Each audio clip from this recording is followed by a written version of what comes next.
Vague est là.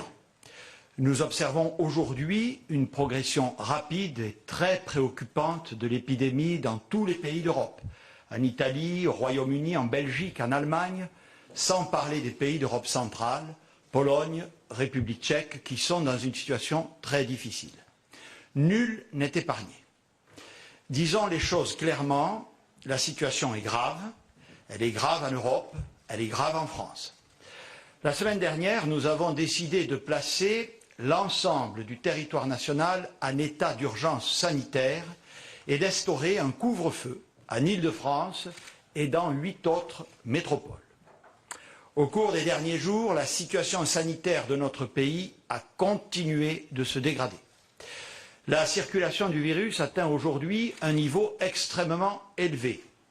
Le nombre de personnes atteintes du Covid s'établit sur les 7 derniers jours à 251 pour 100 000 personnes, c'est-à-dire une progression de 40% en une semaine. Le taux de reproduction du virus se situe autour de 1,35, ce qui concrètement signifie un doublement du nombre de cas en 15 jours. 2 éléments supplémentaires méritent d'être soulignés. D'abord sont touchées toutes les tranches d'âge et notamment les plus de 65 ans chez qui le nombre de cas a triplé en 6 semaines. Une diffusion du virus qui concerne désormais la quasi-totalité du territoire national. Cette progression de l'épidémie nous conduit à étendre les mesures de couvre-feu à 38 nouveaux départements et à un territoire d'outre-mer, la Polynésie. Dans l'ensemble de ces départements et territoires, le couvre-feu s'appliquera de 21 h à 6 h sur l'ensemble du territoire des départements concernés et normalement pour une durée de 6 semaines. Ces règles entreront en vigueur à compter de vendredi minuit. Elles seront les mêmes que pour les métropoles déjà placées en couvre-feu depuis samedi dernier.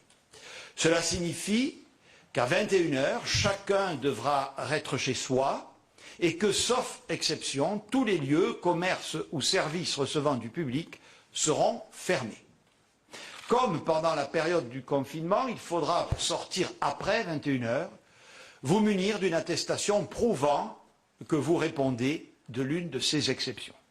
L'attestation et l'ensemble des informations concernant la situation sanitaire et les mesures relatives au couvre-feu sont disponibles sur le site du gouvernement ou en appelant le numéro vert 0800 130 000. S'agissant des départements dont seules les grandes villes avaient été placées en couvre-feu la semaine dernière, j'ai demandé au préfet d'étendre ce couvre-feu à l'ensemble du département. Au total, à compter de vendredi minuit, ce sont 54 départements et un territoire d'outre-mer qui seront soumis à la règle du couvre-feu, soit 46 millions de nos concitoyens. Avec ces mesures, nous poursuivons notre stratégie de riposte graduée et territorialisée. Je vous rappelle que dans les autres départements non soumis au couvre-feu, des mesures de restriction générale s'appliquent partout, notamment l'interdiction des rassemblements de plus de 6 personnes sur la voie publique, ainsi qu'un protocole sanitaire renforcé dans les restaurants. De même, le recours au télétravail a été vivement encouragé dans les entreprises partout où cela est possible. Dans les administrations, les instructions prises prévoient au moins la moitié de la semaine en télétravail, mais exigent le maintien des fonctions de guichet. L'extension de la mesure de couvre-feu à de nombreux autres départements, y compris certains dans lesquels le virus ne circule pas encore autant que dans les grandes métropoles, est une mesure préventive que j'assume. Le virus accélère, nous devons anticiper davantage encore la mise en place de nos mesures. Ces mesures sont lourdes, j'en ai conscience, mais je constate aussi qu'elles sont bien respectées.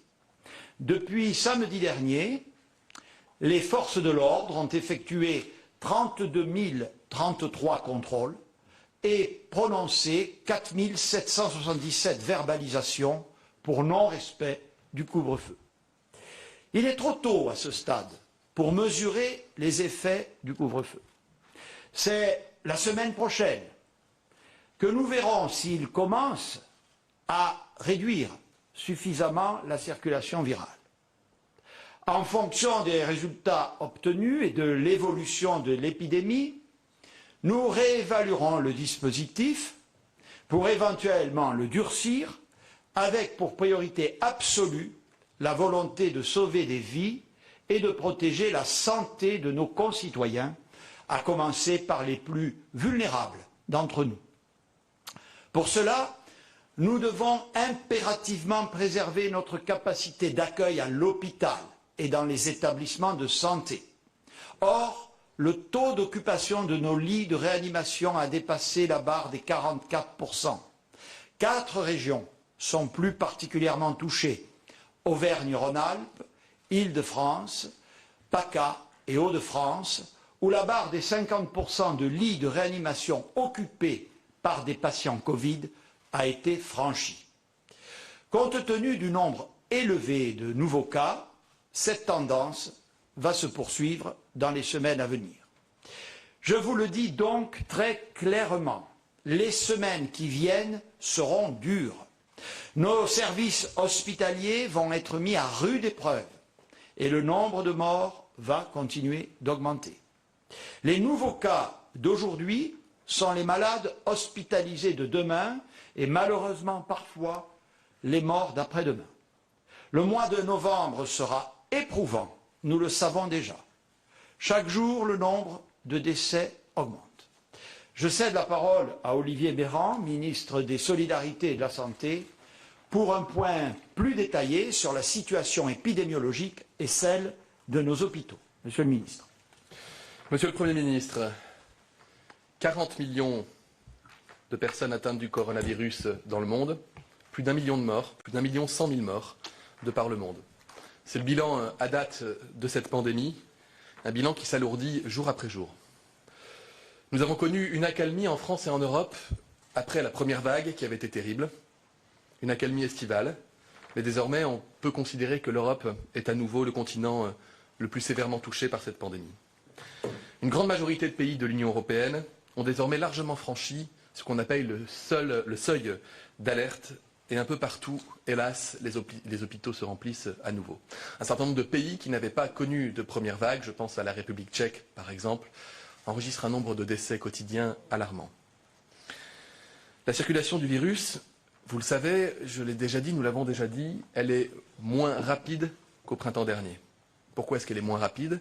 Parce que nous appliquons les gestes barrières, la distanciation sociale, parce que nous sommes équipés avec des masques et parce que le gouvernement a mis en place des mesures qui visent justement à freiner la circulation du virus sur tout le territoire national et de manière proportionnée et différenciée dans les territoires dans lesquels il circule le plus. Donc le virus circule moins vite qu'au printemps dernier, mais sa diffusion est quand même croissante et dans des proportions alarmantes. Quelques chiffres pour s'en rendre compte. Il y avait au mois d'août 10 malades repérés, diagnostiqués pour 100 000 Français. Actuellement, ce sont en moyenne 250 malades pour 100 000 Français.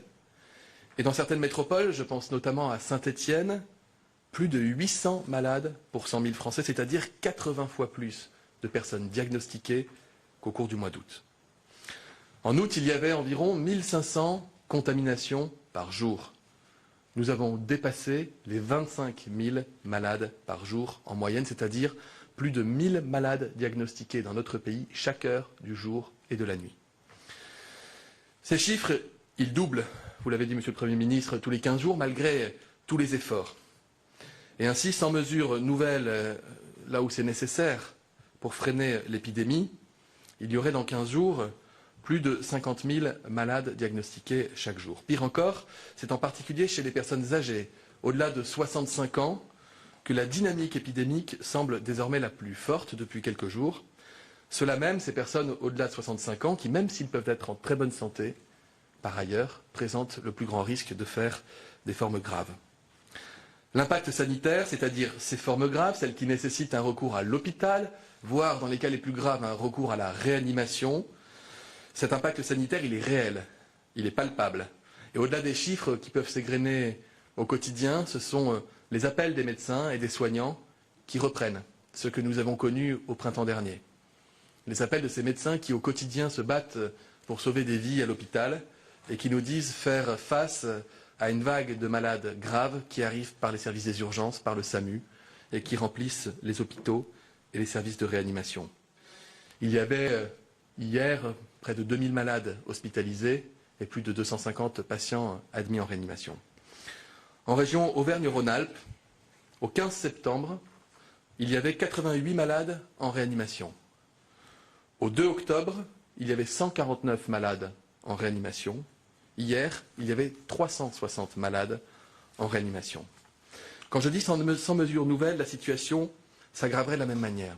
Est-ce à dire que les mesures qui ont été prises, comme la limitation des grands rassemblements, la fermeture des bars, la limitation des rassemblements, y compris dans la sphère privée, à 6 personnes au maximum, ou encore le couvre-feu partout où il a été mis en place, est-ce à dire que ces mesures seraient inefficaces? La réponse est non, et vous l'avez dit, Monsieur le Premier ministre, il est trop tôt pour pouvoir tirer les conclusions et les enseignements de l'impact de ces mesures pour freiner l'épidémie. Un rappel, lorsque le confinement généralisé a été mis en place dans notre pays, les courbes ont commencé à s'infléchir à partir de 15 à 18 jours. C'est le temps qui est nécessaire pour véritablement mesurer l'impact des mesures que nous prenons. Et effectivement, en début de semaine prochaine, nous espérons des premiers signes, un frémissement de l'incidence à l'échelle du pays. Sur la courbe qui apparaît, vous pouvez vous poser la question de pourquoi est-ce que cette courbe qui augmentait avait commencé à s'infléchir avant de repartir très fort. C'est un phénomène que nous avons constaté en France, mais également dans les pays voisins. Je pense à la Belgique, en Grande-Bretagne, en Espagne, mais désormais aussi en Allemagne et l'Italie. Les chercheurs se penchent sur la question, peut-être est-ce lié à la vague de froid qui a frappé l'Europe, le grand refroidissement qui est arrivé à cette période-là, qui fait que l'incidence est repartie de plus belle. En tout cas, ce qu'on peut aussi retenir de cette courbe, c'est qu'à un moment, les mesures de gestion, les mesures pour freiner la diffusion du virus avaient commencé à porter leurs fruits. C'est exactement ce que nous attendons des mesures qui ont été mises en place de façon proportionnée sur le territoire national pour les prochains jours et les prochaines semaines. Et vous l'avez dit, ce n'est pas de la prédiction, c'est hélas une évidence, une certitude. Le nombre de formes graves, le nombre d'hospitalisations, le nombre d'admissions en réanimation et le nombre de décès va forcément augmenter dans les semaines qui vont venir. Parce que ce n'est que le reflet des malades qui sont diagnostiqués actuellement. Un malade qui se contamine va développer des symptômes 4 à 5 jours après, quand il développe des symptômes en général, et les formes graves apparaissent entre 8, 10, voire 15 jours après la contamination. Ainsi, quand vous avez une incidence comme celle que nous avons en France ou en Europe chez des personnes dites fragiles, vulnérables de fait de leur âge, eh bien, on le sait, hélas, qu'un certain nombre d'entre elles iront nécessairement à l'hôpital et en réanimation. C'est pour ça d'ailleurs que nos soignants et nos médecins sont en alerte permanente, en ville comme à l'hôpital. Ils sont en alerte permanente pour d'abord faire de la place à l'hôpital. Au-delà même des réanimations, il y a un besoin de lits hospitaliers. Et des mesures sont mises en place. Je vais vous en citer une qui est en cours de mise en place dans la région Île-de-France. Le directeur général de l'Agence régionale de santé demande par exemple aux établissements privés qui ont des services de rééducation qui ne sont pas forcément occupés de pouvoir y transférer des malades qui vont à l'hôpital dans des services de médecine qui ne sont pas atteints du Covid, de manière à libérer de la place dans les services de médecine, dans les hôpitaux et dans les cliniques pour pouvoir y admettre des malades atteints du Covid. Faire de la place, c'est aussi préparer les réanimations. Vous savez, nous l'avons dit et répété, nous avons les équipements de protection qui sont nécessaires, nous avons des médicaments de réanimation avec un stock national permettant de soigner davantage encore de malades si c'était nécessaire que pendant la première vague. Je n'ai jamais caché que l'enjeu majeur était celui des ressources humaines, identifier des soignants, des médecins, des infirmières, des aides-soignants, capables à nouveau, comme ils l'ont fait avec leur courage extraordinaire, de venir aider, épauler, renforcer les équipes lorsque cela devient nécessaire. Monsieur le Premier ministre, vous aviez annoncé la semaine dernière des mesures pour majorer les heures supplémentaires pour les aides-soignants, les infirmières, des compensations au cas où des congés ne pourraient pas être pris. Nous avons également, dans le cadre du budget de la sécurité sociale, financé tout ce qui relèverait de l'hébergement, de l'alimentation, des transports, à l'instar de ce que nous avons réalisé pendant la première vague. Nos soignants sont certes des héros qui prennent soin de nous, mais c'est aussi à nous de prendre soin d'eux. C'est également la préparation de la réanimation, ce qu'on appelle la déprogrammation. Quand on veut augmenter les lits de réa, il faut fermer d'autres lits pour les transformer en lits de réanimation. Vous le savez, nous n'avons pas souhaité déprogrammer l'ensemble des soins sur tout le territoire national, contrairement à ce qui avait été fait au printemps dernier, notamment du fait que la progression est moins exponentielle, le virus circule un peu moins vite, et donc cela nous permet d'avoir un peu plus de délai pour pouvoir fonctionner de façon pratique. Chaque hôpital, chaque région, chaque département est doté d'un protocole sanitaire lui permettant de savoir comment agir dès lors que la pression sanitaire monte. Un exemple, dans la région Auvergne-Rhône-Alpes, l'ensemble des soins de chirurgie programmés, en dehors de la chirurgie qu'on appelle ambulatoire ou de la chirurgie cancérologique, l'ensemble de la chirurgie programmée dans le secteur public et dans le secteur privé ont été retardés, suspendus pour une durée d'au moins 2 semaines pour laisser de la place. Déjà dans cette région Auvergne-Rhône-Alpes, des transferts de malades graves ont lieu au sein de la région entre 2 hôpitaux quand un hôpital n'a plus suffisamment de place. Et alors s'enclenche la dynamique de création, de montée du nombre de lits de réanimation pour pouvoir accueillir de nouveaux malades. Quelques chiffres, nous avions dans notre pays historiquement 5100 places de réanimation avec respirateurs et équipes personnelles. Nous sommes montés à 5800 lits dans la durée, à la faveur de l'été, avec des efforts conséquents qui ont été réalisés par l'ensemble des hôpitaux, plus 15% de places de réanimation. Nous sommes capables de monter à 7700 lits dans un délai de moins de 15 jours, sans forcément déprogrammer beaucoup de soins et sans forcément rappeler beaucoup de personnel, mais au prix quand même d'un effort d'organisation important. Et s'il devenait nécessaire d'augmenter davantage encore nos capacités d'accueil en réanimation, sachez qu'au 15 avril dernier, il y avait eu 10 700 lits de réanimation armés, mobilisés pour accueillir des malades. Ce qui ne veut pas dire 10 700 malades du Covid, puisque quoi que nous fassions, nous aurons besoin de lits de réanimation pour des malades qui viennent pour d'autres motifs. En moyenne, au moins 3000 lits sont occupés au quotidien par des gens qui sont en réa pour d'autres motifs. Quand on parle de la préparation du système sanitaire, on parle du système sanitaire dans son ensemble. Et c'est un système qui a su s'adapter et qui sait encore s'adapter, même sous une forte pression épidémique. Par exemple, nous sommes passés en 2 semaines d'1,1 million de tests réalisés par semaine à 1,6 million de tests réalisés au cours des 7 derniers jours. Et le tout sans augmenter les délais, puisque 90% désormais des résultats des tests réalisés sont donnés dans les 48 heures. Un autre exemple de la mobilisation, chaque jour, les agences régionales de santé, le personnel, les équipes qui travaillent au sein des agences, mais aussi au sein de l'assurance maladie et les médecins en ville, sont capables d'appeler 90 000 Français, c'est-à-dire le nombre de gens qui sont contaminés et diagnostiqués pour le coronavirus, ainsi que les cas contacts. C'est un effort sans précédent dans l'histoire sanitaire de notre pays.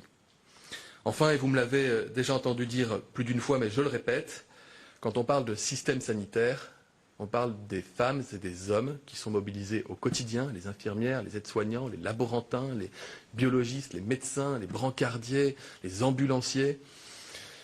Ce sont eux qui prennent soin de nous, et quand je dis que nous devons prendre soin d'eux, j'ai dit que le gouvernement faisait sa part, mais c'est aussi à chacun de nous qu'il revient comme citoyen de faire preuve de solidarité, de faire attention dans notre quotidien, de ne pas prendre de risques, de ne pas exposer les personnes autour de nous au risque de contamination.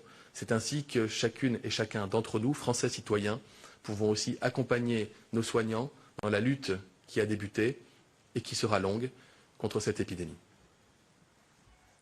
Merci beaucoup, Monsieur le Ministre. Je veux à mon tour remercier une fois encore tous les soignants, les équipes techniques, les laborantins, les personnels administratifs et finalement l'ensemble de cette chaîne de santé, de la médecine de ville aux établissements de soins qui sont en première ligne depuis mars dernier et qui sont à nouveau mis à rude épreuve. Je dis également ma gratitude aux collectivités territoriales impliquées dans la mise en œuvre des mesures de restriction, mais également dans les indispensables actions de communication et de prévention, notamment vis-à-vis des publics vulnérables ou fragiles. Mais au-delà de notre capacité à prévenir, à dépister, à soigner, Au-delà des mesures administratives que nous déployons, je veux insister solennellement sur le fait que nous avons besoin de l'implication de tous. On ne cesse de le dire et de le répéter, mais je le fais encore car c'est une conviction profonde. La clé de cette lutte contre l'épidémie est plus que jamais entre les mains de chacune et de chacun de nous. Nous détenons tous à notre niveau une partie de la solution.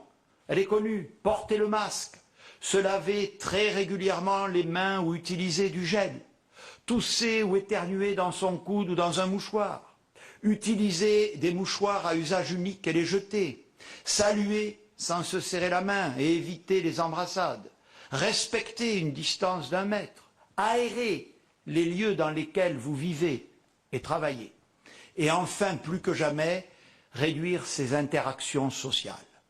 C'est un sujet de responsabilité et de solidarité collective. C'est aussi un enjeu de protection pour tous. Tant qu'on n'est pas touché, on se croit intouchable. Pourtant, ce virus frappe tout le monde. Il concerne tout le monde, jeunes et moins jeunes, en ville comme à la campagne, avec certes des formes plus ou moins graves, mais sans que nul ne puisse se considérer à l'abri, y compris les jeunes. J'en appelle donc encore et encore à la solidarité nationale et à une mobilisation sans faille. Car si nous ne réussissons pas collectivement à juguler l'épidémie, nous ferons face à une situation dramatique et nous devrons envisager des mesures beaucoup plus dures.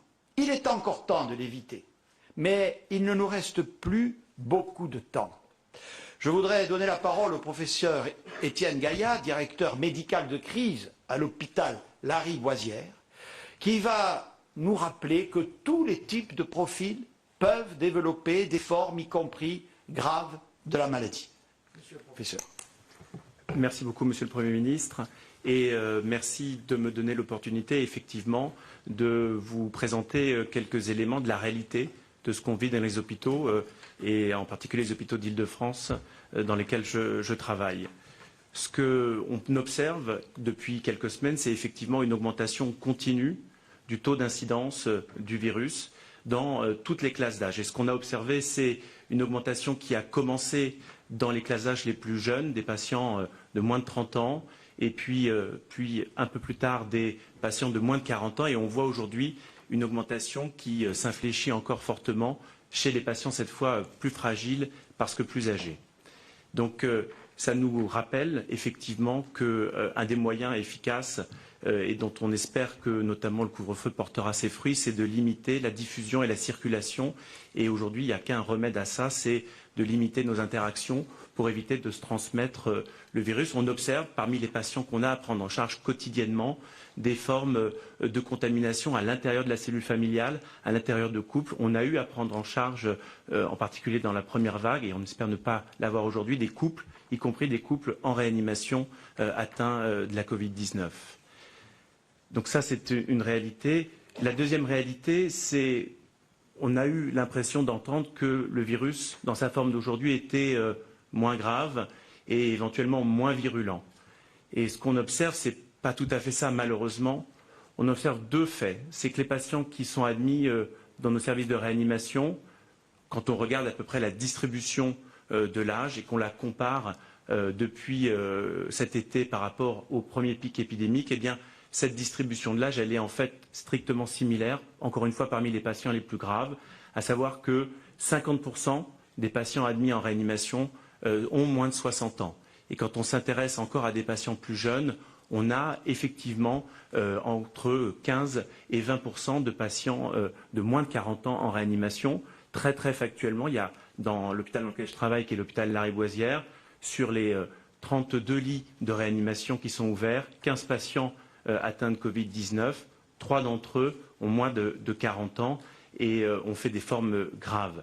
Ce qu'on a observé pendant les premières semaines de l'été, c'était des patients qui présentaient notamment moins de besoins de ventilation artificielle, ce qui était évidemment un signal très positif. Malheureusement, on observe maintenant depuis quelques semaines une remontée de ces besoins de soins très lourds, de réanimation, qui fait dire que la virulence du virus est la même et qu'elle touche toutes les couches de la population. Un message important que j'aimerais porter au nom de la communauté soignante, et singulièrement celle de réanimation, c'est d'essayer de contredire un peu l'idée que la solution face à cette remontée épidémique et à cette deuxième vague, ce serait d'augmenter les lits de réanimation, ce qui sous-entendrait que venir en réanimation, ce n'est pas grand-chose. Quand on vient en réanimation, malheureusement, ce qu'on observe, c'est 15-20% de patients qui n'en sortiront pas parce qu'ils y mourront. Et que parmi ceux qui sortiront de réanimation, il y a encore des patients qui continuent de mourir dans l'année qui suit, et beaucoup d'entre eux, et on l'observe avec la Covid-19, comme on l'observe avec les autres pathologies de réanimation, sortent avec des séquelles lourdes dont ils mettront du temps à se remettre. Donc vraiment, le message, ce n'est pas d'augmenter le nombre de lits de réanimation, c'est de tout faire pour éviter l'admission en réanimation et donc éviter la circulation du virus et les contaminations. Un des moyens, c'est effectivement, encore une fois, la distanciation. On l'a beaucoup dit, on l'a observé comme étant efficace. Et puis, tout ce qui est le tracing des patients, c'est-à-dire être capable de repérer les patients qui sont contacts d'un cas positif afin qu'éviter qu'eux-mêmes aillent contaminer d'autres patients. C'est aussi une réalité qu'on partage. Il y a des patients qui n'ont pas de symptômes et qui sont pourtant contagieux, et c'est cela probablement qu'il faut identifier le plus tôt possible pour éviter plus de dissémination. Je vous remercie, monsieur. Merci beaucoup, monsieur le professeur. Face à l'accélération de l'épidémie qui vient d'être rappelée, nous devons mobiliser tous les outils. Les nouvelles technologies constituent un de ces outils utiles pour retracer les chaînes de contamination, et ce tout particulièrement lorsque la circulation du virus est élevée, et nous y sommes. Le gouvernement lance aujourd'hui la nouvelle application Tous Anti-Covid. Elle est disponible au téléchargement dès aujourd'hui, et je vous invite à tous la télécharger comme je l'ai fait moi-même. Je cède la parole à Cédric O, le secrétaire d'État en charge du dossier, pour qu'il vous présente les nouvelles fonctionnalités de l'application. Merci, Monsieur le Premier ministre. Les mesures qui ont été annoncées aujourd'hui sont difficiles. Et Olivier Véran, le ministre de la Santé, l'a dit, elles pourraient l'être encore plus à l'avenir. Mais cela n'est pas inéluctable. Nous ne sommes pas condamnés à une politique de stop and go dont nous savons à quel point elle est pénible pour nos concitoyens et dévastatrice pour notre économie. Pour cela, et Monsieur le Premier ministre l'a rappelé, nous avons besoin d'être, chacun d'entre nous, acteurs de la lutte contre le virus. C'est bien sûr le port du masque. Ce sont bien sûr les réflexes de distanciation physique. C'est bien sûr la réduction de nos interactions sociales. Mais c'est aussi l'utilisation de tous les outils qui peuvent nous aider à contrôler un virus qui va durer tout en continuant à vivre, et notamment les outils numériques. Ces outils numériques doivent permettre à chacun d'être acteur des 3 piliers de la stratégie mise en place pour réduire durablement la circulation du virus et de participer à notre résilience et à notre résistance collective. Tester, alerter et protéger. Ce que nous voulons faire avec ces outils numériques, c'est rendre chaque Français réellement acteur de l'ensemble de la chaîne de lutte contre le virus. C'est d'abord tester. Et je veux rappeler ici l'existence et l'utilité du site dépistagecovid.gouv.fr, je répète, dépistagecovid.gouv.fr, qui permet à chacun de trouver facilement un laboratoire près de chez soi et d'être informé des temps d'attente. Il ne faut pas renoncer à se faire tester parce que l'on pense qu'on ne sait pas où aller ou que c'est trop long. Cet outil, développé avec les équipes du ministère de la Santé, vous facilitera la vie si vous devez vous faire tester et surtout vous permet, en remontant vos informations sur les temps d'attente, de partager une information précieuse pour tous. C'est aussi alerter. Et Monsieur le Premier ministre vient de le dire, pour gagner du temps sur le virus, nous avons lancé aujourd'hui l'application Tous Anti-Covid, mise à jour de l'application Stop Covid, Il faut, au sujet de l'application Stop Covid, être extrêmement clair. Oui, l'application n'a pas été suffisamment téléchargée pour être un outil vraiment utile dans la lutte contre le coronavirus. Et s'il faut en prendre la responsabilité, nous la prenons entièrement, moi le premier. Mais cette adoption insuffisante est aussi, malheureusement, collectivement, une opportunité manquée. Personne ne se réjouit de devoir fermer les restaurants, les bars ou encore les salles de concert et de cinéma. Personne ne se réjouit de devoir limiter ses interactions sociales. Mais pour éviter cela, et pour éviter cela à l'avenir, nous avons besoin de tous anti-Covid. Le Conseil scientifique, dans son avis rendu aujourd'hui, a été extrêmement clair sur ce point. La diffusion massive des applications du même type à l'étranger, au Royaume-Uni, en Allemagne, au Canada, confirme ce que les études épidémiologiques, les chercheurs et les soignants ont toujours dit et demandé. Si nous sommes suffisamment à télécharger et à activer cette application, cet outil peut être extrêmement utile dans la lutte contre l'épidémie. Suffisamment, cela veut dire que nous devons être plusieurs millions à le faire. Les Britanniques et les Allemands sont entre 15 et 20 millions à l'avoir fait. Il n'y a pas de raison qu'il n'en soit pas de même en France. Un rappel peut-être sur ce qu'est Tous Anti-Covid. C'est très simplement un geste barrière supplémentaire afin de lutter contre l'épidémie et sa propagation. Tous Anti-Covid fonctionne de manière simple.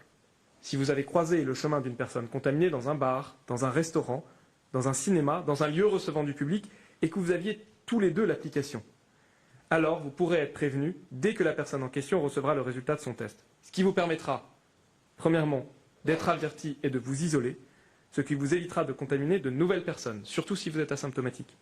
Tous Anti-Covid nous permet de gagner du temps. D'utiliser le message reçu dans l'application pour avoir accès à la file prioritaire de test des cas contacts, comme toutes les personnes identifiées comme cas contacts par l'assurance maladie. Tous Anti-Covid, c'est un geste simple que nous faisons souvent. Télécharger une application mobile, l'activer et la garder ouverte. Mais, à l'image d'un vaccin, et je l'ai dit, ce geste n'est utile que si nous sommes très nombreux à le faire. C'est pourquoi je veux m'adresser directement à tous les Français, à toutes les Françaises et tous les Français. Nous avons besoin de vous. Nous avons besoin de tous. Nous avons besoin de chacun. Toutes les garanties ont été prises. La CNIL, la Commission nationale informatique et liberté, a audité en profondeur et validé l'application. Son code source est ouvert et public et permet à chacun de vérifier ce que je viens de dire. Tous Anti-Covid n'est pas un outil pour le gouvernement. Il est un outil collectif, très largement soutenu par la communauté médicale, qui doit nous permettre de garder les lieux de vie ouverts, qui doit vous permettre de vivre le plus normalement possible tout en vous protégeant. Cette application, c'est la vôtre. Téléchargez-la et activez-la dès que vous vous rendez dans un lieu recevant du public. Depuis Stop Covid, l'application a évolué. Elle continuera à le faire. Bien sûr, elle conserve sa fonction d'historique des contacts avec les mêmes garanties pour la vie privée. Mais avec Olivier Véran, nous l'avons fait évoluer pour en faire un vrai outil individuel d'information et de lutte contre l'épidémie. C'est pourquoi elle intègre, dans la version mise en ligne aujourd'hui, des éléments d'information quotidiens tels que le nombre de personnes testées positives chaque jour, le taux d'incidence, le fameux R, ou encore le taux d'occupation des lits de réanimation par les malades Covid. Ces éléments, donnés dans un premier temps sur une base nationale, seront adaptés à la ville de chacun dans les jours qui viennent. L'application présente également ses chiffres d'adoption, nombre d'enregistrements, nombre de cas déclarés dans l'application et nombre de cas notifiés. Ceci dans une logique de transparence et de mobilisation. Elle diffusera également, plusieurs fois par semaine, des éléments d'information ou d'actualité sur la connaissance et la lutte contre le virus. Elle intègre enfin un lien vers la carte de dépistagecovid.gouv.fr qui recense, je le rappelle, l'ensemble des laboratoires où se faire tester. Cette nouvelle application, nous l'incarnons par un nouveau nom, Tous Anti-Covid, et un nouveau logo que vous avez découvert derrière moi. Ces premières fonctionnalités seront enrichies toutes les 2 semaines de nouvelles fonctionnalités. Parmi celles-ci, je pense notamment à l'intégration de l'attestation de sortie ou encore à une alternative au cahier de rappel dans les restaurants. Tout cela car l'épidémie est appelée à durer. Je veux, à cet égard, insister sur cette notion de temps. Nous n'attendons pas, avec ce redémarrage, de grands soirs de Tous Anti-Covid. Nous avons besoin, dans la durée, que plusieurs millions de Français téléchargent l'application. C'est pourquoi nous voulons, encore une fois dans la durée, faire de Tous Anti-Covid un couteau suisse numérique pour faciliter la vie quotidienne avec l'épidémie. Protéger enfin. Les Français sont mobilisés dans la lutte contre l'épidémie. Ils souhaitent adopter les bons gestes pour se protéger et protéger les autres. mais ils ont souvent besoin de conseils personnalisés. Le numérique est un formidable levier pour le faire dans un contexte, on le sait, où l'information foisonne et évolue sans cesse. C'est dans cet esprit et avec l'ensemble de la communauté médicale qu'a été développé mesconseilscovid.fr. Je répète, mesconseilscovid.fr. Ce site vous permet, en renseignant quelques questions, d'avoir des conseils personnalisés. Et si vous êtes touché par le virus, il vous permet de suivre dans le temps vos symptômes et de prendre les bonnes décisions. Ensemble, ces trois outils forment un tout. Pour faire du numérique, l'outil de chacun et de tous dans la lutte contre le virus. Je vous remercie. Merci beaucoup, Monsieur le Secrétaire d'État, de ces informations importantes. Mesdames et Messieurs, l'instauration du couvre-feu et son extension à de nouveaux territoires a et aura des conséquences économiques lourdes pour de nombreux secteurs professionnels. Pour y répondre, les mesures de soutien économique annoncées la semaine dernière seront étendues à l'ensemble des départements basculant sous le régime du couvre-feu. Le renforcement du fonds de solidarité, les exonérations de cotisations sociales, le prolongement des prêts garantis, ainsi que des dispositifs d'activité partielle. Nous continuons à travailler en lien avec les fédérations et les représentants des différents secteurs concernés pour continuer à améliorer nos dispositifs, mieux prendre en compte les loyers payés par ces entreprises ou encore encourager davantage la médiation entre locataires et bailleurs, avancer sur la question des congés payés et proposer un nouveau régime d'assurance pour les entreprises en cas de catastrophe sanitaire. À tous ces secteurs économiques particulièrement impactés par les mesures de restriction que nous sommes tenus de prendre, hôtellerie, bars, restauration, événementiel, sport, culture et d'autres encore, à tous, je veux dire que le gouvernement comprend leur désarroi et parfois leur sentiment d'injustice alors qu'ils ne demandent qu'à travailler et à vivre de leur travail. Ces mesures ne sont en aucun cas des sanctions contre eux. Elles sont des mesures de prévention destinées à limiter la propagation du virus et d'ailleurs tous les autres pays prennent des mesures comparables. C'est la raison pour laquelle la solidarité nationale doit, comme nous le faisons depuis le début de cette crise, se déployer en leur direction. Au nom de quoi n'indemniserions-nous pas des secteurs que, pour des justes raisons d'intérêt général sanitaire, nous empêchons de vivre normalement? Cela a un coût, bien sûr, mais les laisser tomber aurait un coût moral, humain, mais aussi financier, bien plus lourd encore. S'agissant en particulier du secteur de la culture, nous avons reçu ce matin avec la ministre de la Culture les représentants du cinéma et du spectacle vivant. Ils nous ont fait part de leurs grandes difficultés à maintenir leur activité en raison du couvre-feu. Nous avons travaillé ensemble à des dispositifs de soutien spécifiques pour faire en sorte que les salles de cinéma ne ferment pas partout en France, que les salles de spectacle puissent rester ouvertes le plus possible, pour préserver l'accès à la culture essentiel en cette période de crise, comme nous faisons tout pour maintenir l'accès à l'éducation pour nos enfants. La ministre va vous présenter les mesures que le gouvernement a décidé d'engager en faveur du secteur culturel. Voici donc Madame Roselyne Bachelot.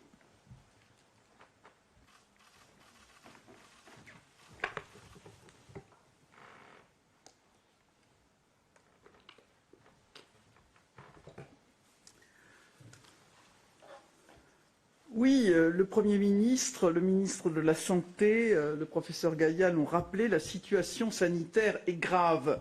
Et la mesure de couvre-feu qui a été annoncée par le président de la République doit nous aider à affronter collectivement cette deuxième vague, à stopper la propagation du virus et à mieux protéger chacune et chacun d'entre nous. Vous l'avez dit, Monsieur le Premier ministre, cette mesure de santé publique et de protection a un impact très fort sur le monde de la culture, à nouveau particulièrement atteint. En effet, l'essentiel du spectacle vivant et du cinéma se déroule en soirée. Dès mercredi soir, j'ai échangé avec les professionnels du spectacle vivant et du cinéma, comme je le fais avec l'ensemble du secteur culturel depuis ma prise de fonction, individuellement et collectivement. J'ai également eu à cœur d'évoquer la situation avec plusieurs élus locaux concernés. Et j'ai souhaité réunir mardi prochain les associations d'élus dans le cadre du Conseil national des territoires pour la culture. Vraiment, je tiens à saluer les efforts qui ont été faits par les professionnels de la culture, extrêmement engagés à maintenir le lien avec le public et qui sont en train de s'adapter, de trouver des solutions dans ce contexte nouveau. L'État sera à leur côté pour surmonter cette crise et les accompagner dans leurs efforts d'adaptation et d'innovation. Ce soutien est extrêmement important et sa nécessité est partagée par l'ensemble des Français. Chacun a besoin, nous avons besoin de culture et peut-être encore plus durant cette crise qui a affecté notre capacité à nous rassembler. Et les mesures que je vais évoquer sont essentielles, elles vont permettre de préserver l'accès de tous à notre culture. Bien entendu, je souhaite d'abord confirmer que le renforcement des mesures transversales que vous avez décrites, Monsieur le Premier ministre, et qui ont été annoncées par Bruno Le Maire jeudi dernier, toutes ces mesures vont s'appliquer à l'ensemble du secteur culturel et notamment au spectacle vivant et au cinéma. Cela veut concrètement dire que la culture est éligible au fonds de solidarité, aux exonérations de charges sociales, à l'activité partielle lorsqu'elle est nécessaire, aux prêts garantis par l'État, ainsi qu'à toutes les mesures d'accompagnement. Pour ne pas que le secteur culturel s'effondre, le gouvernement a décidé de prendre également des mesures spécifiques complémentaires. S'agissant du spectacle vivant, ce sont 85 millions d'euros d'aide qui vont être débloqués. En effet, dans les territoires concernés, le couvre-feu a de lourdes conséquences sur le maintien de l'activité. Les structures adaptent les horaires, mais évidemment, elles ne rencontrent pas forcément leur public. La fréquentation et donc leurs ressources vont diminuer. Notre objectif, c'est à la fois de sauvegarder les programmations et les salles en permettant de jouer, même à jauge extrêmement réduite. Pour le spectacle vivant musical, le fonds de sauvegarde et le fonds de compensation seront dotés de 55 millions d'euros complémentaires, dont 3 millions destinés particulièrement aux auteurs. Les dispositifs mis en place seront confiés au Centre national de la musique et bénéficieront à l'ensemble des acteurs du secteur, privés ou subventionnés. Nous allons par ailleurs proposer au Parlement de prolonger l'exonération de la taxe sur les spectacles au premier semestre 2021 pour alléger les charges des entreprises du secteur. Pour les autres champs du spectacle vivant, notamment le théâtre, y compris les auteurs, une enveloppe complémentaire de 20 millions d'euros sera mise en œuvre pour accompagner le secteur privé comme le secteur subventionné, y compris les auteurs. Enfin, pour ne laisser personne de côté, début septembre, le ministère de la Culture a mis en place un fonds d'urgence spécifique et temporaire de solidarité aux artistes et techniciens du spectacle qui n'entrait dans aucun autre dispositif. Nous allons l'abonder, le doubler pour atteindre 10 millions d'euros. Deuxième secteur de la culture particulièrement touché, le cinéma. Avec le couvre-feu, les 2 séances du soir de 20 h et de 22 h ne peuvent plus se tenir. Or, ces 2 séances représentent la moitié du chiffre d'affaires des salles. Notre objectif est de faire en sorte que les cinémas ne ferment pas, que le public puisse continuer à aller voir des films. Pour cela, il faut que les sorties de films soient maintenues sur l'ensemble du territoire, malgré les risques économiques importants pris par les distributeurs. Au total, les mesures qui vont venir en soutien de l'activité du secteur cinématographique représentent 30 millions d'euros. Pour cela, nous mettons en place 4 mesures. La création d'un complément de prix sur chaque billet en zone de couvre-feu, pris en charge par l'État et reversé aux distributeurs pour alléger les risques qu'ils vont prendre. Un bonus renforcé du soutien automatique généré par les distributeurs pendant les 6 semaines de couvre-feu. Nous doublerons également le barème normal du soutien automatique pour les producteurs sur cette même période jusqu'à 1,5 million d'entrées. Et enfin, le fonds de compensation des pertes des exploitants sera parallèlement réabondé afin de tenir compte de la perte supplémentaire de chiffre d'affaires que représente le couvre-feu pour les salles de cinéma.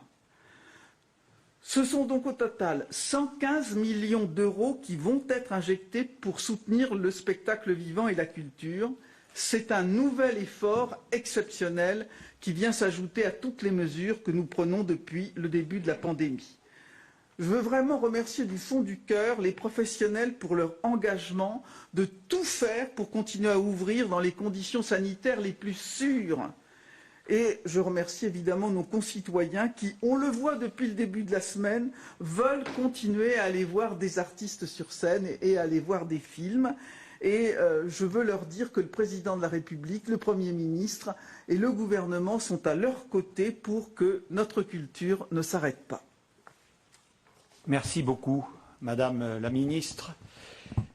Mes chers concitoyens, la situation est difficile, mais l'État est prêt et l'ensemble du gouvernement est mobilisé. Et avec l'État, toutes les collectivités publiques et les services publics. Les contraintes que nous devons collectivement nous imposer sont importantes et j'en ai parfaitement conscience. Cette crise sanitaire est appelée à durer sans doute plusieurs mois encore. Mais si nous faisons ensemble les efforts nécessaires en respectant les règles communes ou individuelles pour réduire la circulation du virus, nous pourrons alors alléger les contraintes qui pèsent sur nos vies quotidiennes.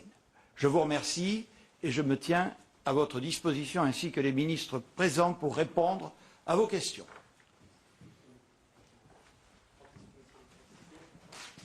Bonjour, Adrien Beck pour Europe 1. Monsieur le Premier ministre, vous avez indiqué qu'au cas où l'épidémie n'arrivait pas à être jugulée, vous devriez mettre en place des mesures plus dures, mais nous ne disposerons pas de beaucoup de temps. De combien de temps estimez-vous pouvoir encore disposer et en fait, avons-nous encore du temps? Plusieurs questions. Bonjour, Hélène Bonnet pour TF1 LCI. J'ai plusieurs questions. Vous avez dit que le mois de novembre allait être difficile. Est-ce que vous avez des projections qui vous permettent de savoir si on va atteindre un pic de l'épidémie et quand?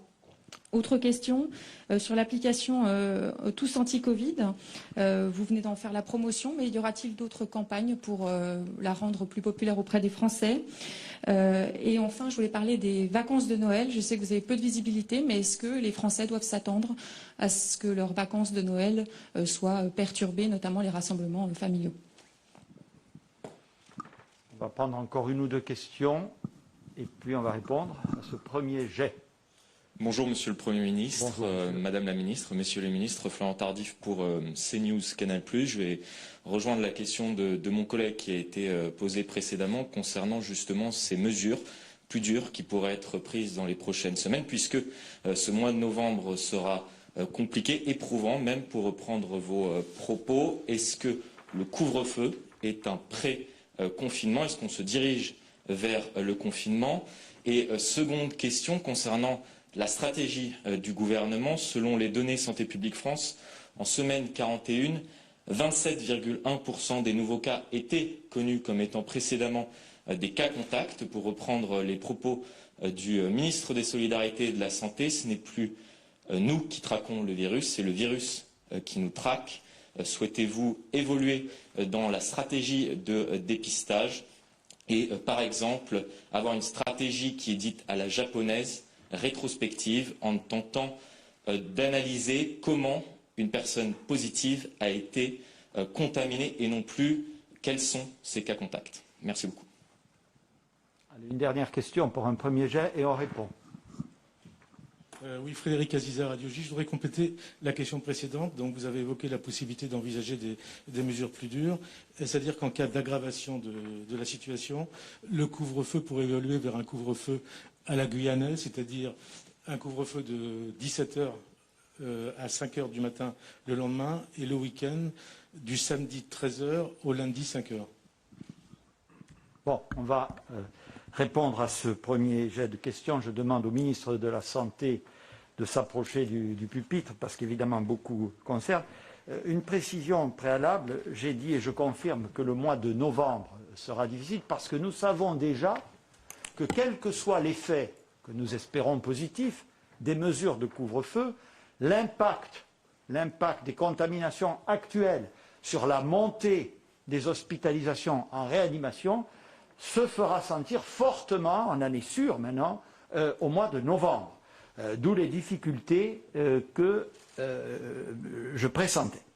Donc, s'agissant de durcissement des mesures, d'abord, le ministre va compléter mon propos, elles vont évidemment dépendre de l'évolution des données épidémiologiques à partir de la semaine prochaine, de l'intensité de cette évolution, et donc nous nous tenons prêts, comme toujours, à envisager plusieurs scénarios et plusieurs catégories de mesures. Monsieur le ministre. Monsieur le Premier ministre, pour éclairer la réponse à la question qui a été posée, qui est finalement, on a presque tous intégré l'idée du couvre-feu manifestement aujourd'hui. Et qu'est-ce qui pourrait intervenir pour la suite? Comme l'a dit parfaitement Monsieur le Premier ministre, d'abord, si on pouvait se passer d'autres mesures, je pense que tout le monde s'en porterait bien, à commencer par les malades eux-mêmes, les hôpitaux, la population, les soignants. Ça voudrait dire que les mesures que nous prenons ont un impact. Moi, je ne voudrais pas qu'on sombre dans le défaitisme par avance et qu'on considère que le couvre-feu n'aurait pas vocation à fonctionner. D'abord parce qu'il a fonctionné. Il a fonctionné en Guyane. Alors, les horaires ont évolué du couvre-feu en Guyane, mais la Guyane est un territoire particulier, avec un ensoleillement qui était particulier, des pratiques qui sont, en termes de travail et d'horaires de vie, qui peuvent être particulières, surtout à la saison au cours de laquelle le couvre-feu s'est appliqué. Mais c'est vrai que les horaires ont pu évoluer, c'est passé de 21h à 19h, et puis ensuite à 17h. Le couvre-feu, il a fonctionné dans d'autres endroits à l'étranger. Si on regarde par exemple l'Espagne, l'Espagne a mis en place un couvre-feu à madrilène qui concernait un certain nombre de quartiers du centre de Madrid. Alors, dans le cas de l'épidémie madrilène, c'était très focalisé, très concentré sur certains quartiers. Donc ils ont tapé, entre guillemets, en tout cas ils ont agi fort sur les quartiers les plus à risque et ils ont réussi à obtenir des résultats, notamment par l'entremise du couvre-feu. D'autres pays ont mis en place des mesures qui s'apparentent à un couvre-feu. L'Angleterre a déjà annoncé, pour une durée de 6 mois, des clôtures précoces des bars et des restaurants sur tout le pays. Et puis enfin, il y a d'autres pays qui ont fait d'autres choix. L'Allemagne fait d'autres choix, même si j'ai entendu la maire de Berlin parler de la possibilité de mesures proches d'un confinement si la situation persistait. L'Italie a mis en place des mesures qui s'apparentent au couvre-feu en Lombardie. Et puis d'autres pays sont allés encore beaucoup plus loin. Je pense à l'Irlande et au Pays de Galles qui ont prononcé un confinement généralisé d'une durée de 2 semaines qui pourrait être étendu plus tard, plus loin. Donc, comment vous dire? Les deux situations ne sont pas forcément comparables les unes aux autres, l'une à l'autre. Par contre, évidemment qu'on s'enrichit les uns les autres et on discute. Cette semaine, j'ai eu plusieurs de mes homologues, mon homologue allemand, anglais, espagnol, italien, au téléphone pour discuter avec eux. Alors, tu as mis ça en place dans tel endroit. Au bout de combien de temps est-ce qu'il y a eu des résultats? Les communautés scientifiques se parlent, au niveau stratégique aussi, au niveau technique. Tout le monde se parle, échange. On continue d'apprendre de ce virus. C'est un virus qu'on ne connaissait pas il y a quelques mois, il y a un peu moins d'1 an. On ne le connaissait pas. Et regardez, à la sortie de l'été, vous aviez encore un certain nombre de gens qui disaient « mais non, le virus a disparu ou il a changé ». En réalité, on continue d'apprendre. Donc, nous espérons que le couvre-feu sera une mesure de nature à permettre de freiner l'épidémie, de préserver nos hôpitaux et de sauver des milliers de vies. Si jamais la situation ne devait pas être celle-ci, alors c'est un Conseil de défense et de sécurité nationale qui se réunit sous l'égide du Premier ministre et du Président de la République. Des propositions sont faites, sont rapportées dans le cadre de ce Conseil, sur la base des propositions qui elles-mêmes émanent de la communauté scientifique, et ensuite les décisions sont prises, quelles qu'elles soient. Sur alors, le dépistage à la japonaise. Oui, j'ai vu ça, j'ai lu ça aussi, mais je ne l'ignorais pas. Je m'étais aussi entretenu avec mon homologue japonais, figurez-vous, pour discuter de cette stratégie. J'ai discuté tout à l'heure avec le professeur de médecine qui vous a présenté la situation dans son service, et je lui ai posé une question que je pose souvent, que j'ai posée hier à des médecins stéphanois. Où est-ce que les gens qui sont en réanimation se sont contaminés? Où est-ce qu'ils se sont contaminés? La réponse, elle n'est pas simple. N'est-ce pas, professeur?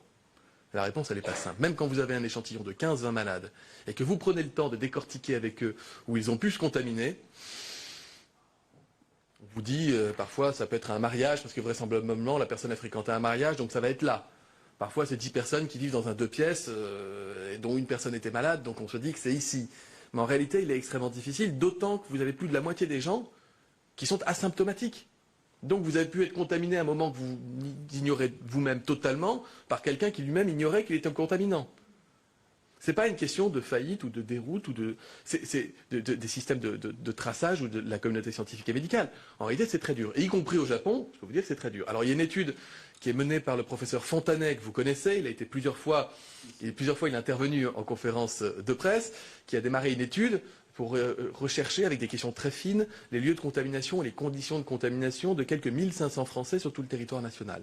Ça va nous apprendre des enseignements. Mais je peux vous dire, si c'était votre question, à chaque fois qu'on peut remonter au-delà de la chaîne de contamination, nous le faisons. Et les équipes des agences régionales de santé, les médecins, les infirmières, l'assurance maladie, à chaque fois qu'ils peuvent essayer d'aller plus loin pour essayer de comprendre s'il y avait un foyer de contamination, évidemment, ils y vont. Mais ne croyez pas que ce soit quelque chose où il suffit de claquer les doigts et d'y mettre les moyens. Il y a des réponses que nous n'arrivons pas à avoir, mais que personne dans le monde n'arrive à obtenir. Peut-être répondre sur les projections en termes de pic épidémique. Là encore, nous avons ce qu'on appelle des modélisations. La modélisation, c'est la capacité à anticiper. On vous a présenté en conférence de presse, vous vous souvenez des courbes ascensionnelles de remplissage des réanimations et des hôpitaux. Et ces modèles sont adaptés au fur et à mesure que des nouvelles mesures sont prises. Et je vous ai dit la dernière fois, ce que nous voulons, c'est faire mentir ces courbes. Donc il est sur cette base-là difficile de vous dire quand aura lieu le pic. Finalement, le pic, il aura lieu, ce sera le moment où on aura enregistré l'inflexion de la courbe d'incidence et on commencera à réduire le nombre de cas. Moi, si vous voulez ma réponse idéale, ce serait la semaine prochaine. Ça voudrait dire que les mesures auraient permis d'infléchir la courbe. Je n'en suis pas certain, en tout cas pas dans les proportions nécessaires pour avoir vraiment une diminution franche. Ce que nous voulons, c'est déjà des premiers frémissements d'une réduction de l'incidence au cours de la semaine prochaine. Quant aux prédictions à Noël, c'est comme, je vous fais la même réponse qu'à chaque fois quand on parle de prédictions, tous ceux qui en ont fait s'en sont plantés. Donc, nous faisons le maximum, sans regarder même la question de Noël, pour protéger les Français dans la période actuelle, dans les semaines à venir, et évidemment dans les mois à venir. Et donc, plus nous agissons, plus nous sommes solidaires, plus nous intervenons contre ce virus, plus nous faisons attention dans nos comportements quotidiens, plus nous avons de chances de pouvoir passer Noël en famille dans les meilleures conditions. Merci, Monsieur le Ministre. En tout cas, notre responsabilité, la mienne en particulier, c'est évidemment d'abord de prendre les bonnes mesures, de veiller à leur application et d'anticiper toutes les hypothèses. Les bonnes, bien sûr, c'est celles que nous cherchons à réaliser, mais aussi les plus difficiles. Sinon, nous faillirions à notre rôle. Il y avait une question pour tous anti-Covid. Monsieur le secrétaire d'État. Oui, monsieur le Premier ministre. S'agissant de la communication sur l'application Tous Anti-Covid, d'abord, à partir d'aujourd'hui, l'ensemble des communications du gouvernement sur les gestes barrières intégreront Tous Anti-Covid. Et donc, dans toutes les communications générales du gouvernement, Tous Anti-Covid sera recommandé à télécharger. C'est le premier élément. Deuxième élément, nous travaillons à des campagnes spécifiques sur Tous Anti-Covid, notamment sur les réseaux sociaux qui sont en train d'être travaillés par notamment le service d'information du gouvernement et le ministère de la Santé pour mettre en avant particulièrement le soutien quasi unanime, je pense, de la communauté médicale, mais aussi du secteur de la restauration, du secteur du théâtre vivant, du secteur du cinéma, pour pousser et inciter tous les Français à télécharger ou à activer cette application quand ils arrivent dans un établissement recevant du public. Et nous travaillons particulièrement avec l'ensemble de ces secteurs, je disais les restaurants, les bars, les cinémas, les salles de spectacle, pour faire en sorte qu'à chaque fois que vous entrez dans un restaurant ou dans un de ces lieux, il y ait un QR code ou un rappel qui vous rappelle que c'est extrêmement utile d'avoir Tous Anti-Covid pour éviter d'avoir des chaînes de contamination qu'on ne connaît pas et pour garder ces lieux ouverts. Nous travaillons par ailleurs, j'ai eu l'occasion de le dire, à en faire un outil quotidien pour faire en sorte que cela devienne un réflexe. Et je le dis encore une fois ici, j'appelle tous les restaurateurs, tous les tenanciers de bars, les propriétaires de salles de spectacle, les entreprises qui assurent des cantines collectives à nous aider à rappeler incessamment l'utilité de cette application. C'est quelque chose que nous aurons besoin de faire dans la durée. Nous voulons faire en sorte que nous en parlions et que tout le monde en parle partout, tout le temps. Merci beaucoup, Cédric. Alors, quelques questions supplémentaires, si vous le souhaitez. Je vous en prie, madame. Bonjour. Julia, l'analyste pour BFM TV. Vous évoquiez notamment les vacances de Noël. Là, en ce moment, on est en vacances de la Toussaint. Au vu de ce qui se passe et de la situation qui se dégrade, par rapport au port du masque, est-ce que vous conseillez, en tout cas, est-ce que vous demandez, solennellement ou pas, aux Français de porter le masque le plus possible dans la sphère privée ?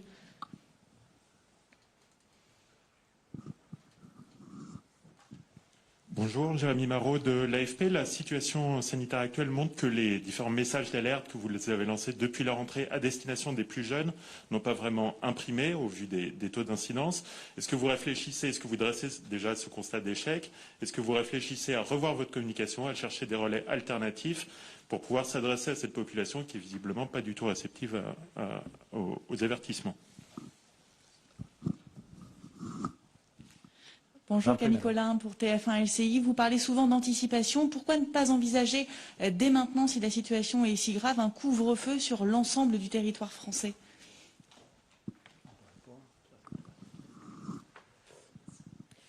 Bonjour, Romain Cluzel pour RMC. Est-ce que vous pouvez nous expliquer les raisons de ce changement de stratégie? Jusqu'ici, le couvre-feu était principalement sur des métropoles, il y avait la région Île-de-France. Pourquoi passer sur des départements? Et je rejoins ma collègue, pourquoi ne pas l'étendre à tous les départements français? Vous disiez que certains départements étaient placés en couvre-feu par précaution. Alors là, toutes ces questions sont cohérentes entre elles, donc on va pouvoir y répondre. J'invite le ministre de la Santé à venir parce que les réponses sont, me semble-t-il, extrêmement claires. Simplement pour BFM TV, le port du masque le plus possible partout, je ne cesse de le dire, donc raison de plus maintenant. Voilà, vous vous souvenez que j'avais dit que le virus ne prenait pas de vacances cet été, il n'en prend pas davantage pendant ces vacances de Toussaint, donc il faut rester vigilant et le port du masque est l'une des manifestations de cette vigilance. Monsieur le ministre. Est-ce qu'on a été bon dans la communication à destination des jeunes? C'est difficile de répondre à cette question. C'est difficile de répondre à cette question. Je me permets. Quel rôle avons-nous eu les uns les autres dans la période de reprise épidémique vis-à-vis des jeunes, dans les messages que nous véhiculons? Il m'arrive de trouver le temps d'allumer des chaînes de télévision et il ne me revient absolument pas de faire quelque censure que ce soit, et je ne parle pas de votre chaîne en l'occurrence. Enfin, on continue d'entendre sur certains plateaux de télévision des gens qui se disent experts en épidémiologie ou en virologie et qui ne le sont pas, et qui continuent de proférer des choses qui sont totalement fausses. Si vous me posez la question, pour avoir bataillé un peu comme Don Quichotte pendant la période de... Ça vous fait rire parce que vous savez que c'est vrai. Pendant la période du mois d'août et la rentrée de septembre, pour expliquer que non, c'est pas parce que vous êtes jeune que vous risquez rien. C'est pas parce que les malades sont plus jeunes, c'est parce que les malades les plus fréquents sont les plus jeunes qui n'avaient pas encore un impact sanitaire, mais que oui, les personnes fragiles allaient tôt ou tard être atteintes et que non, le virus n'avait pas muté pour être moins dangereux.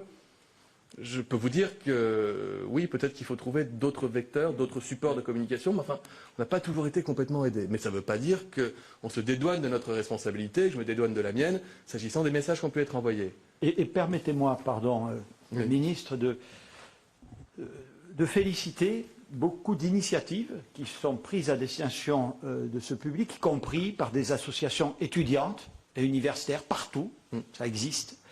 Beaucoup de collectivités locales, dès cet été d'ailleurs, qui ont pris des services civiques, des jeunes qui sont allés porter le message auprès de tous les gens de leur génération. Donc, des initiatives ont été prises, elles s'amplifient.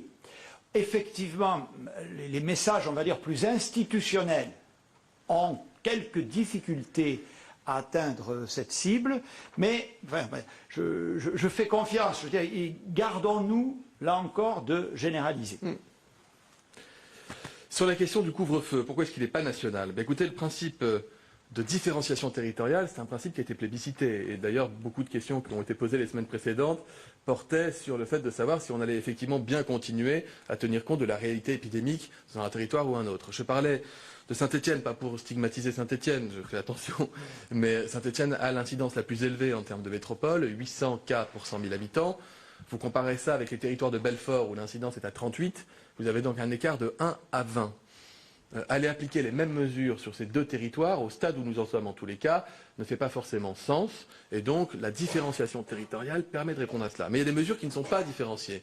Les gestes barrières, le lavage des mains, la distance, faire attention chez soi, faire attention tout le temps finalement, la limitation des grands rassemblements, la fermeture de certains établissements recevant du public, toutes ces règles sont nationales. Mais ensuite, on les gradue en fonction de la réalité épidémique. Et pourquoi à l'échelle départementale?